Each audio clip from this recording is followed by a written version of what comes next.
ይሄ ልጅ ማለት ነው በየትኛውም ወይ ልንገርክ በየትኛውም አቅጣጫ በየትኛውም ደረጃ አብርሃም የራሱ የሆነ ቆራጥ አቋም ያለው ልጅ ነው። በየሆነ ነገር በእቃ በቁስ ሊደለል የሚችል አይነት ልጅ አይደለም። ሰማኛ ዳንጠኝ ይሁን ልጨርሳኔ ይሄ ልጅ ቢሻለው ኑሮ ጤነኛ ቢሆን ኑሮ ሁሉንም ፕሮግራሞች ቀጥ አድርጎ የመምራት አቅም አለው። ገብቷል አይደል? የትኛውንም ሱቅኛ የትኛውንም የሆነ ነገር የማድረግ አቅም አለው። በስጦታ የሚደለል ልጅ አይደለም። ገብቷል? የፈለገ መልካም እድል ቢሆን እኔ የምቃወምበት ነገር ልንገርህ፣ የፈለገ መልካም እድል ቢሆን ይሄ ልጅ ተሽሎትና ድኖ መጥቶ ማየት ነበር እንፈልግ። አብርሃም ይሻለውም አይሻለውም ትላንትና መምጣት የነበረበት ግዴታ ፕሮግራም ነበር። እሱን ሰርፕራይዝ ማድረግ ቢያንስ የመጀመሪያዎቹን ነገሮች ያስታውሳል። እሱንም ማስደሰት ስለነበረባቸው ነው። የሚደልሉት በቃ በቁሳቁስ ደልለውት አብርሃምን የራሳቸው ለማድረግ ነው ፍላጎታቸው። ያ ነገር አለሳካ ሲላቸው በእንደዚህ አይነት ቁሳቁስ ደግሞ መምጣት አብርሃም ልንገርህ ተሽሎት ምንም ነገር የማድረግ አቅም እንዳለው ታውቃለህ። ሩታ የልጇ አባት ላይ እንደዚህ በቁሳቁስ ደልላ እንደዚህ አይነት ባህሪ እንደዚህ አይነት ስነ ምግባር እንደሌላት እሱን በቁሳቁስ ደልላ እዚህ ነገር ውስጥ እንደማታስገባው አይደለም እኔ አንተ ራሱ ጠንቅቀህ ታውቃለህ። ጋው የአብርሃም ደስታ ያለበት ሁኔታ ትላንትና የተደረገለት አቀባበል ካላስደሰተ መምጣት አልነበረበትም። እኔ ምልክት ነው መምጣት አልነበረበትም። ያ ፕሮግራም ተሽሎትና ጤነኛው ነው ሲመጣ መድረስ የሚችል ነው። ተሽሎትና ጤነኛው ነው መምጣት ሲችል የሚደርስበት ነገር ነው። እነጋሽዬ ራሱ ወደዚህ ተመልሶ ሲመጣ ደና ባይሆን ያለበት ሁኔታ ባይስተካከል ቢያንስ ከመጀመሪያው ለውጥ ባይኖረው በእርግጠኝነት ወደ አዲስ አበባ ቤተሰብ ዜናችን እንደቀጠለ ነው። ክብራን አርማይ ተመልካቾች ላይክ፣ ሼር፣ ሰብስክራይብ በማድረግ ከእናንተ ይጠበቃል ማለት ነው። እንግዲህ አሚሩ ዛሬ በጣም እንግዲህ ከካሌብ ጋር ግብ ይዟል ማለት ነው። ሩታ እንግዲህ በቁሳቁስ ደልላው ነው ከቡታጅራ ያመጣቸው ሲል ይሄ ደግሞ ካሌብ ተብዬ ሽልጥልጥ መቼም አብርሃም ሰው አይወጣለትም።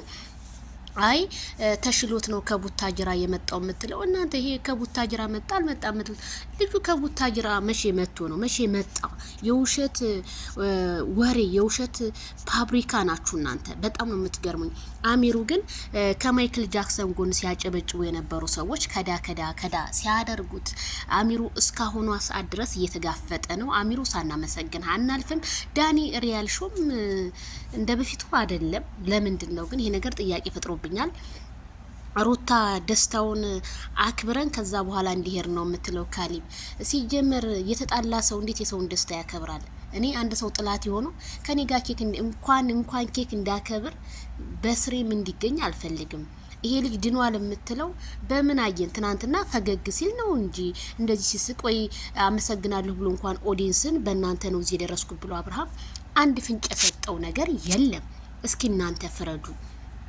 ስለዚህ እናንተ የምታስተላልፉት ነገር በሙሉ የሩታ አብሶ የሩታ በቃ አድናቂዎች ነን የምትሉ እንዳለ ውሸታሞች ማለት ነው። አብርሃም እኛ የምናውቀው በዚህ ልክ ነበረ። ትናንትና ኬክ ይዛ በግድ ስላስቆረሰችው ካሌ ማነ አሚሩ ግን ለእውነት የቆምክ ልጅ ሳናመሰግንህ አናልፍም። እኛ እስካሁን በጣም ብዙ ሰዎችን የምንጠብቃቸው ነበሩ፣ ግን አሚሩ ነው በቃ ከጎኑ ሆኖ እስካሁኗ ደቂቃ ሰዓት በቃ ያለው አሚሩ ነው እና አሚሩን በጣም ነው የምናመሰግነው።